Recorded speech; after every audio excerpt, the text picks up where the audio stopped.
How's it going, YouTube? Crone Education here, bringing you a video on how to actually pass the CFA Level 1. The reason I'm making this video is because before I took the CFA Level 1 in June of 2017, I was scanning YouTube to try and find some videos to help me out and give me strategies on how to pass this thing.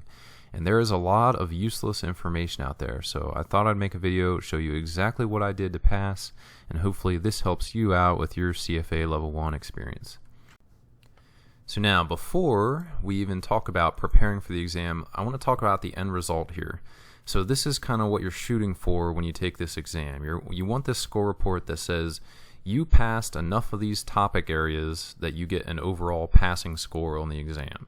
So once you actually take the exam, this is the kind of score report you're going to be given through email. So they have all the topics lined up, and then each topic you're going to be scored into one of three categories. So less than 50%, 51 to 70%, or greater than 70%. So now, again, you don't have to get greater than 70% in every category to pass. As you see, I didn't. These three categories right here, I scored only in the middle bracket. But you're trying to get the majority in the 70% range so that you can get an overall passing score. And the first piece of real advice I'll give to you is to go on some forums and read what other people got as far as their topic grades, and then whether or not they ended up passing the exam. And what I mean by that is that there are a lot of good forums or articles out there where they talk about, everyone posts and say, well, for these three topics I got greater than 70%, for these three I got less than that, and so on, but I still ended up passing. And it gives you a really good idea of how strong you actually need to be in order to pass this exam. It's really quite aggravating from a student standpoint in the CFA program, because you pay this money to take the exam and the CFA talks about their minimum passing score requirement, but they really never come out and say, hey, you need at least this many greater than 70%, you need at least this many in the middle bracket, and maybe you can't have any in a less than 50%. They don't tell you that. So the only thing we have to go on is what people post in forums. So I encourage you to go out, read some forums, kind of get a better idea of what you actually need in order to end up passing this thing. And before we continue on here, I want to tell you a little bit about my background and how much work I put in these different categories. So I knew going in, since I'm in a master's program that covers a lot of this stuff already, that I was going to be strong in a lot of the topics except for the financial reporting and analysis. Unfortunately, that's also the biggest section. With the max points there, you see it's 48. So I kind of had two options. I could either put extra work into this, or I could put no work in and kind of just hope that the rest of the sections carried me. And I ended up talking to someone who had already passed the CFA Level 1, and he advised me, he's like, hey, I know you're going to be weak in accounting because you haven't had any formal instruction in it. He's like, I would put in extra work to bring that up. And I ended up doing the complete opposite. After reading enough forums, I figured out that I could pass this thing without really even putting that much work into that whole section, even though it's the biggest one. And I'll tell you, when I was taking the exam, I think there were 12 straight that I didn't know in the financial and reporting analysis section, and I ended up putting C for every one of them, and I still scored in the middle bracket. So again, I cannot stress how much the forums helped me, and the analysis of other people's score reports helped me in my own preparation. Okay, we spent enough time now talking about the score report. Let's go on to planning.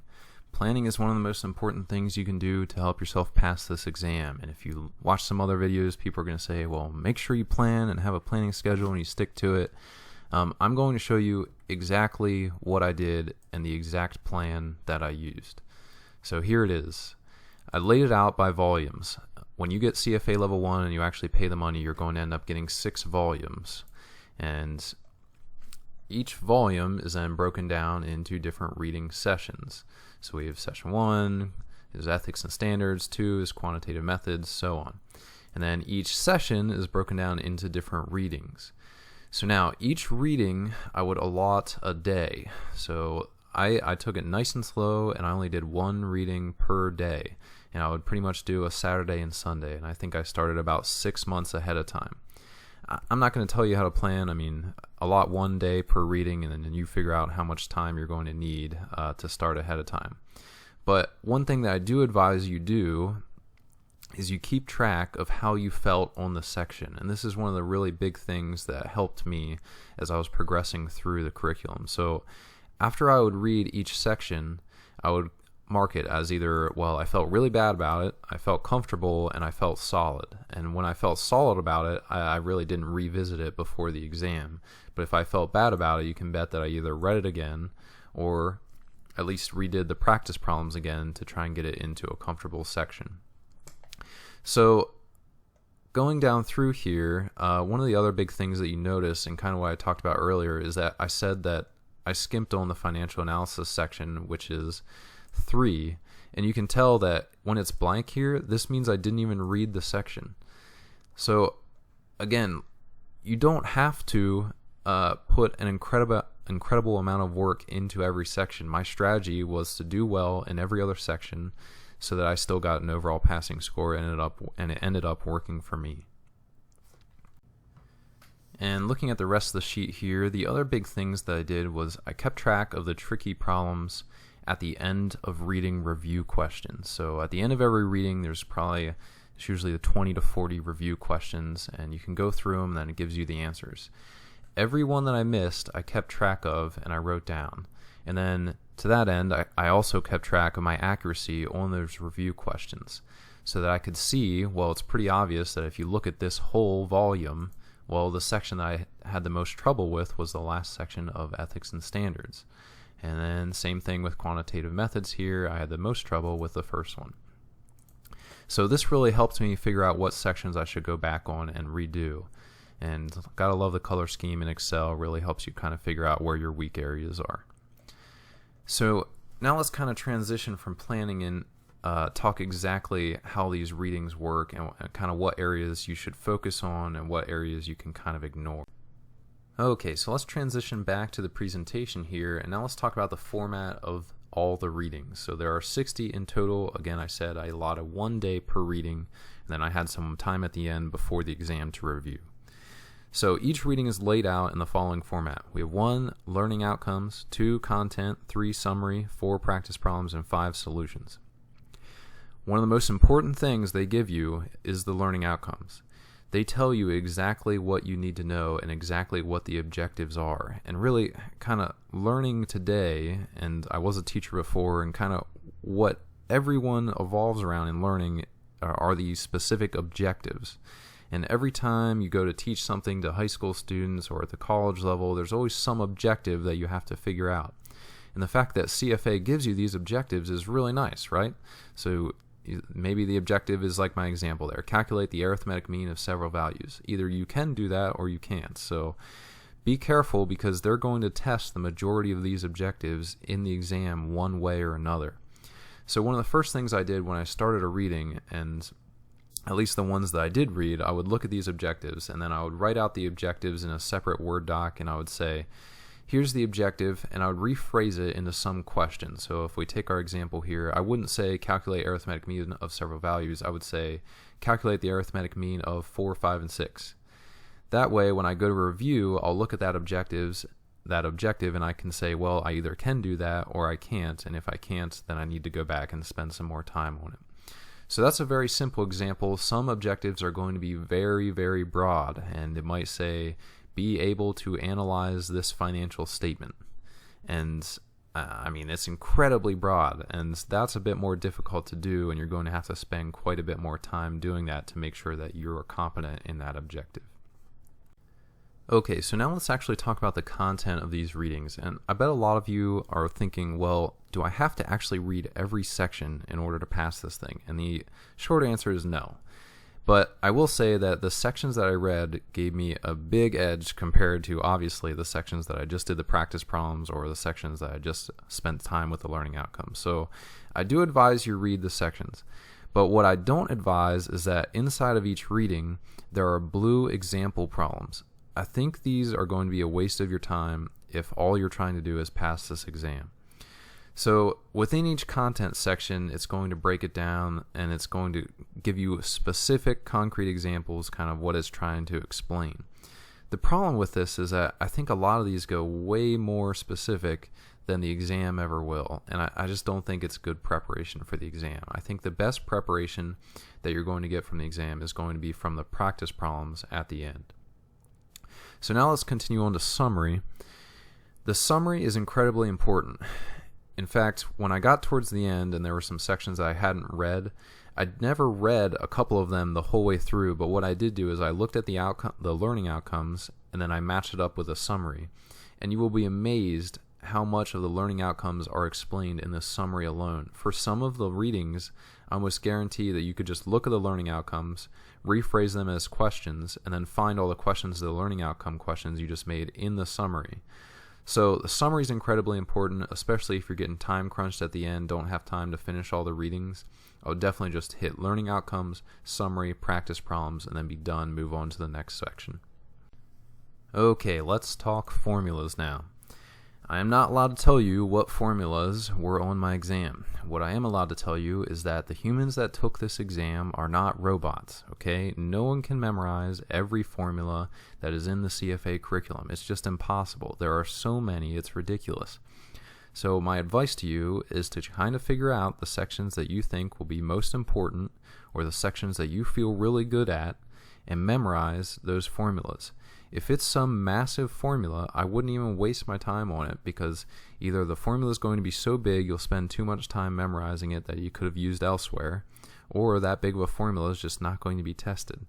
So be smart about it. Make a good concise list, memorize your concise list, and then if you encounter a problem where you don't have the formulas memorized, don't feel bad about it, take a guess, and then just move on. Alright, now let's talk about your last week before the exam, because this is a very important week. The first thing I'm going to advise you to do is take the topic sample exams for each topic. If there's one thing that I thought aligned closely to the actual exam, it is these topic sample exams, and they're provided by CFA. This is one of the best things that you can possibly do to prepare.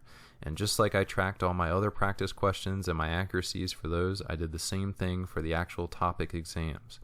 All you do to get to these exams is go to your CFA profile online, and then you should see somewhere on there sample topic exams, and it'll give you an exam for the quantitative analysis section, for the economics section. Not only does it give you a good idea of the type of problems that are going to be on the exam, it also helps you find your weak points. So that's a great starting point for your the review the week before the exam. Second, I'm going to say to watch Mark Meldrum on YouTube. So I'm certainly not being paid to advertise for this guy, but he does some great reviews on every single learning objective in the CFA program. And it got to the point in my last week where I was just so tired of reading, I would go from reading and then I would go lay on my couch and watch Mark Meldrum go over some learning objectives, and I'd go back to reading. So that was a good strategy for me, and it kind of helped me even when I got tired at the end. Then finally, review every learning objective. So if you do what I said earlier and you rephrase all your learning objectives into actual questions or practice problems, go through them in the last week. It's going to give you a great idea of, oh yeah, I need to memorize that. Yeah, this is a good thing that I need to know. I need to know how to calculate this. It's going to really kind of help you hone in the week before the exam. Okay, so now let's talk about actually taking the exam. I recommended listening to Mark Meldrum, and I recommend listening to anyone else giving advice on YouTube, but some of these people make it seem like you're heading into a bunch of proctor Nazis that are going to write you up for even glancing the wrong direction and think that you're cheating. And I just didn't feel this at all when I was taking my exam. I thought it was a great environment to take an exam. So many people talk about, well, the proctors see one thing that it looks like you're cheating, they're going to write you up and cancel your whole score report. And I didn't feel that way. The people sitting next to me didn't feel that way. So I just wouldn't worry about this. Just go in, take the exam, make sure you're not staring at someone's paper and you're not going to get written up for cheating. Let's talk about guessing. In regards to guessing, don't chase the answer. Remember, the CFA charter holders who make this test are smart. They know the mistakes that people make and the common mistakes that are made on specific questions. So if you don't 100% know the answer to the question, be very, very careful. And like I said, when I don't know a question, I just picked C every single time. And for that financial reporting section, I said there were 12 in a row I didn't know. I literally marked C for every single one of them. I don't advise chasing it, because sometimes you might feel like you know the answer, so you'll go with that. But again, the CFA charter holders who make it are smart, so just beware. Last thing I'll say is that I had plenty of time when I was taking my exam.